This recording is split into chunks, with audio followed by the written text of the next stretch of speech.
caught in another lie? Eric Trump attempts to field hard questions.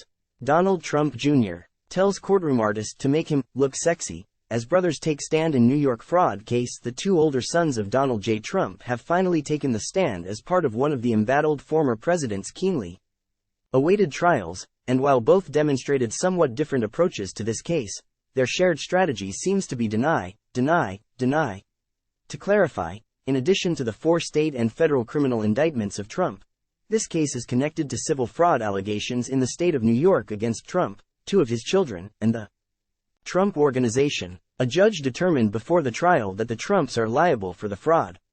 The current proceedings are being held to determine penalties.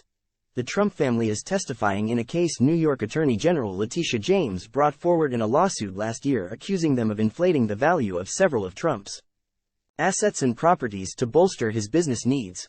Trump also allegedly claimed his net worth was $3.6 billion in 3 separate years between 2011 and 2021.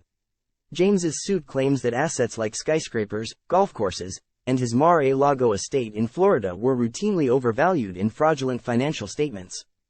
Time equals 400 Ms. greater than both Trump brothers, who are executive vice presidents at the Trump Organization, were questioned about those very statements in their witness testimony on Thursday. Both denied any familiarity, knowledge, and involvement with those documents. Donald Trump Jr. pointed to the Trump Organization's accountants as the principal overseers of all the company's finances. He was asked about an email exchange he had with Forbes that included misrepresentations about Trump's triplex apartment. Forbes flagged misstatements in that exchange that made their way into statements of financial condition and were submitted to banks and insurance companies, according to the New York Times. Trump Jr. even signed a letter to an outside accounting firm saying that the statements were free from material misstatement. He denied this in court. He was a more genial presence in court, heartily telling one state attorney, rinse and repeat, after being asked a repetitive series of questions. In a more colorful moment, he reportedly told a courtroom artist, "Make me look sexy," during a courtroom recess. His younger brother, Eric Trump, comported himself more seriously in court. While on the stand, he found himself being hammered by an attorney for the state attorney general's office about his alleged involvement with the company's finances.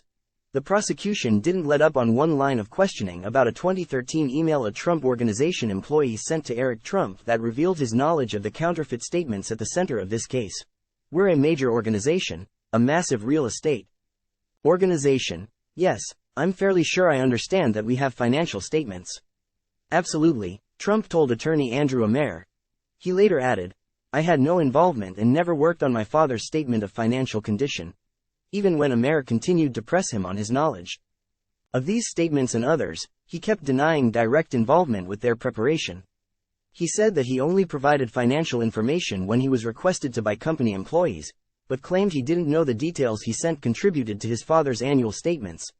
Even though the Trump brothers work for the Trump Organization, Eric Trump is more of a heavyweight in his father's business dealings than Donald Trump Jr., who has been a very vocal presence for his father in the political arena. So prosecutors took special care to hound Eric Trump rather than his brother about the company's finances and his family's assets that several financial documents connect him to. Trump even called his father's Mar-a-Lago resort a private residence, even though it is listed as a social club on its deed and was valued as a commercial property for tax purposes. Donald Trump Jr. has told reporters that this case is purely a political persecution. The Trump patriarch himself will take the stand on Monday in this highly anticipated trial. Unsurprisingly, he's already commented on the proceedings so far, saying that his sons were wronged in their time on the stand. "So sad to see my sons being persecuted," Trump wrote on Truth Social.